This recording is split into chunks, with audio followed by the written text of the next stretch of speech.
안녕하세요. 문근사입니다. 오늘은 우리가 먹고 마시는 음식에 대해 이야기해 보겠습니다. 흔히 식품을 알칼리성 식품과 산성 식품으로 나누는 경우가 있습니다. 통상적으로 쌀, 밀, 육류, 생선, 달걀 등은 산성 식품이고 채소, 과일, 우유는 알칼리성 식품으로 알려져 있습니다. 식품을 산성 또는 알칼리성으로 나누는 방법은 그 해당되는 식품을 태워서 생긴 제어의 성분이 알칼리인지 산인지 살펴보는 것입니다. 그런데 우리 몸속에서 음식물이 소화되어 흡수되는 과정은 불로 태우는 것과는 다릅니다. 또 산성으로 분류된 식품만 계속 먹는다고 해서 몸속이 산성이 되지는 않습니다. 그 반대로 알칼리성 식품을 많이 먹는다고 알칼리성이 되지도 않습니다. 산성과 알칼리성을 구분하는 pH 농도는 7을 기준으로 아래로 1까지는 산성을, 위로 14까지는 알칼리성을 나타냅니다. 우리 몸속의 체액과 혈액의 pH, 즉 폐하의 정상 수치는 7.35 내지 7.45입니다. 우리의 몸은 약한 알칼리성입니다. 그런데 이 수치가 산성으로든지 알칼리성으로든지 지나치게 기울어지면 생명이 위험해집니다. 다시 말해 우리가 산성식품을 섭취한다거나 알칼리성 식품을 섭취한다고 해서 몸속의 산도가 바뀌는 것이 아닙니다. 그러므로 알칼리 식품을 섭취하려고 의도적으로 노력할 필요는 없습니다. 다음에 이야기하는 내용은 약간의 논쟁이 있을 수 있는데 유기농법에 관한 것입니다. 유기농에서는 화학 살충제를 사용하지 않습니다. 따라서 유기농 식물들은 각종 균과 벌레의 공격에 무방비로 노출이 됩니다. 벌레가 식물을 갉아먹으면 대부분의 식물은 독성 물질을 생산해서 벌레의 공격을 막는 방식으로 대응합니다. 이 동물은 식물 속에 남을 수밖에 없습니다. 대신에 살충제를 사용한 식물들엔 농약이 잔류할 위험성이 있습니다.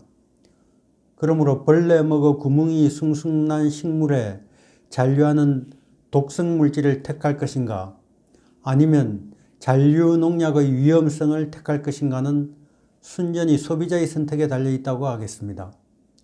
농약을 사용해 재배한 식물이 절대적으로 건강에 해롭고 유기농 식물이 안전한 식물이라는 관념은 우리의 상식과는 어긋난 것일 수도 있습니다.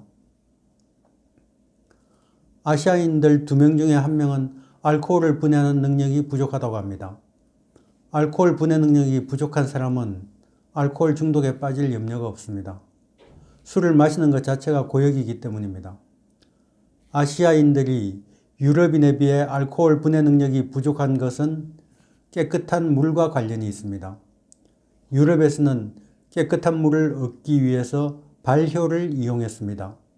발효로 생긴 알코올로 물속에 있는 세균을 죽인 것입니다.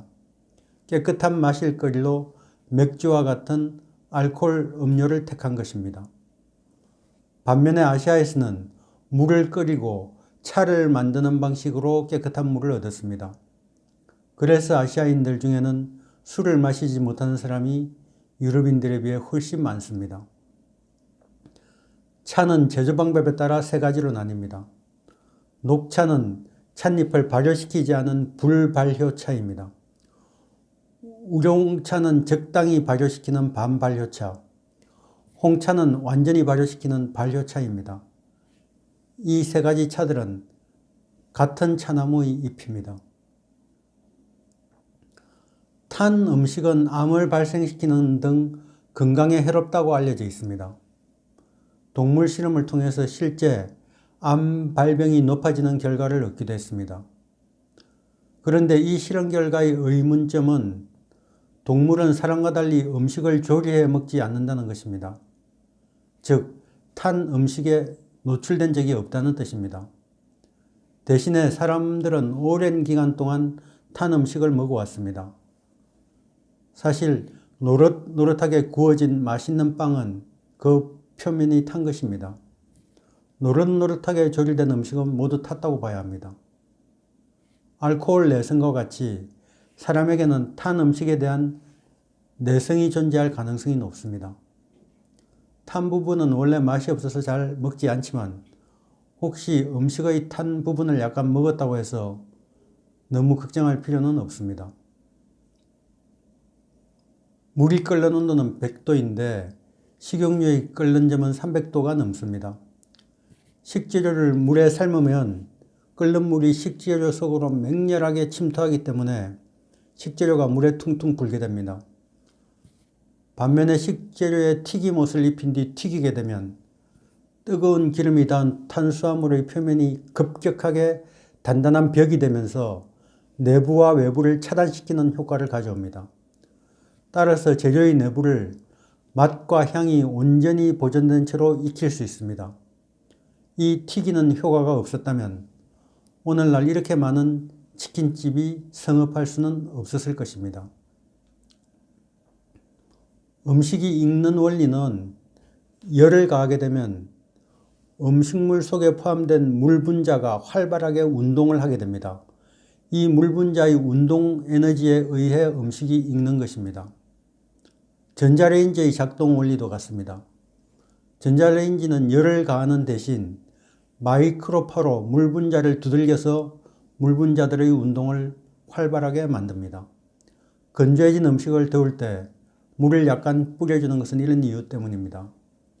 전자레인지의 유리면에 설치된 철망은 마이크로파가 밖으로 빠져나오지 못하게 막아주는 역할을 합니다. 이 철망이 손상되거나 제거된 전자레인지는 사용하면 안 됩니다. 철망이 손상된 전자레인지 옆에 서 있으면 우리 몸속의 수분이 끓어오를 수 있습니다. 처음에 전자레인지가 나왔을 때 목욕시킨 고양이를 말리려고 전자레인지에 넣은 사례가 있었다고 알려져 있는데 이는 사실이 아닙니다. 미국의 제조물 책임법을 비판하기 위해 로스쿨 교수가 만든 케이스가 사실인 양 퍼진 것이라고 합니다. 집주인이 외출한 사이에 고양이가 전자레인지의 스위치를 누르는 경우는 있다고 합니다. 사용하지 않을 때는 코드를 뽑아 넣는 것도 좋은 방법입니다. 오늘은 우리가 먹고 마시는 음식물에 대해서 이야기해 보았습니다. 감사합니다. 다음 시간에 뵙겠습니다.